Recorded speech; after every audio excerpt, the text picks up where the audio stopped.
जय श्री राम दोस्तों। चलते हैं आज की अपनी नई कहानी पर।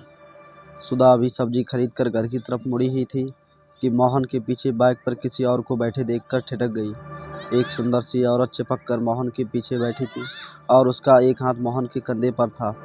सुधा के तन बदन में आग लग गई। वह नागिन की तरफ पुकारी, अच्छा तो इस उम्र में एक गुल खिला रहे हो। रोज पैदल चलकर सब्जी खरीदने वाली सुधा ने तुरंत ऑटो किया और आनन फानन में घर पहुंची। मोहन अब तक घर नहीं पहुंचा था। इंतजार करते शाम के 7 बज चुके थे। इस टाइम से पहले तो रोज घर आ जाया करता था। सुधा गुस्से में बाहर गैलरी में चक्कर लगाने लगी और हाँफने लगी। क्या हुआ मम्मी? बड़ी बेटी आराध्या ने माँ को इस तरह बेचैन देखकर पूछ लिया। कॉलेज से लौटी आराध्या के साथ उसकी कॉलेज की सहेली भी साथ थी। इस कारण सुधा ने कहा, कुछ नहीं, जरा सा जी घबराया है, इस कारण टहल रही हूँ। घुमा करो मम्मी, सुबह भी कितनी मोटी हो गई हो। इतना कहकर आराध्या अपने कमरे में चली गई। मोटी शब्द वैसे तो बच्चे बहुत बार सुधा के लिए इस्तेमाल कर लेते थे, मगर आज ये शब्द भी सुधा को तीर जैसे चुभ रहे थे। वह अंदर कमरे में जाकर आईने के सामने खड़ी हो गई और खुद को आज बहुत गौर से देखने लगी और सोचने लगी, सचमुच वह बहुत मोटी हो गई है।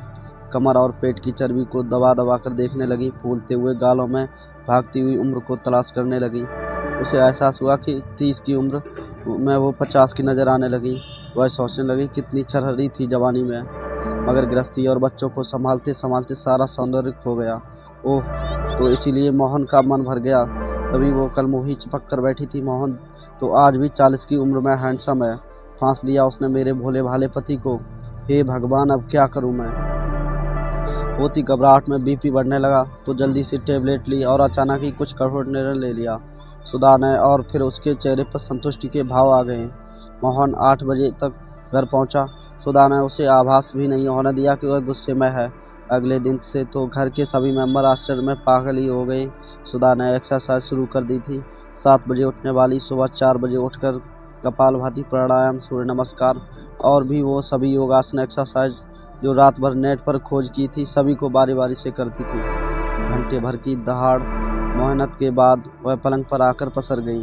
हाथ पैर सहित पूरा शरीर दुखने लगा था। कुछ देर में बुखार ने ऐसा जोर पकड़ा कि शरीर भी सूजने लगा। हालत गंभीर होते देख बड़ी बेटी आराध्या ने पिता मोहन को फ़ोन किया और सुधा को लेकर परिवार वाले अस्पताल भागे।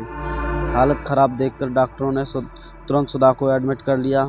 घर के बड़े बच्चे सभी सुधा को डांट रहे थे कि आखिर अचानक उसे इतनी एक्सरसाइज क्यों करनी थी। जब भीगी आंखें लिए सुधा कहे भी तो क्या कहे, किसी ने उसकी मोटापे की जो अवहेलना की थी। उसका बरसों तक प्यार, उसकी खुशियाँ, उसका पति मोहन उससे छीन रहा था।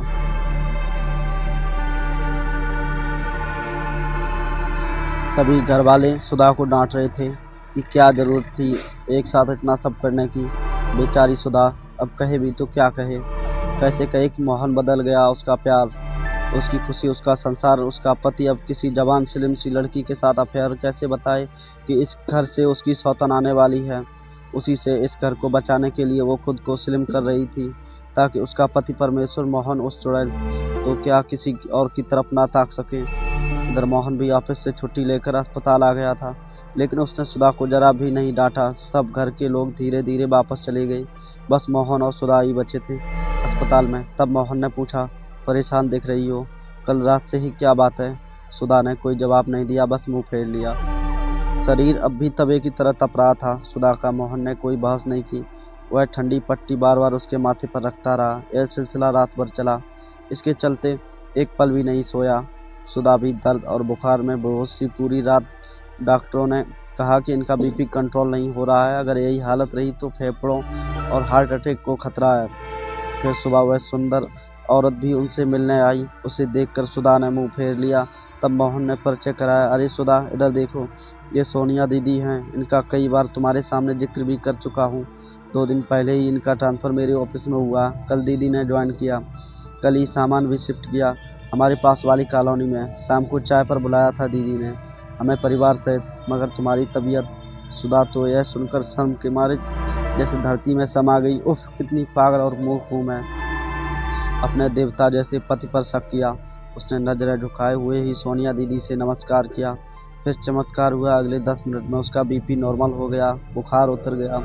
दवाई जो मिल गई थी बस दर्द बचा था जो धीरे धीरे ठीक होने वाला था। शाम तक सुधा को छुट्टी मिल गई। वह घर आकर बार बार तुलसी के पौधे और देवी देवताओं से माफ़ी मांगती रही, पगली कहीं की। दोस्तों, कहानी पसंद आई हो तो लाइक शेयर सब्सक्राइब करना ना भूलें, और ऐसी ही डेली कहानी सुनने के लिए हमारे चैनल को ज़रूर सब्सक्राइब करें और हमें कमेंट में बताएं कि आपको ये कहानी कैसी लगी और अगली कहानी आप कैसी देखना चाहोगे। जय श्री राम दोस्तों।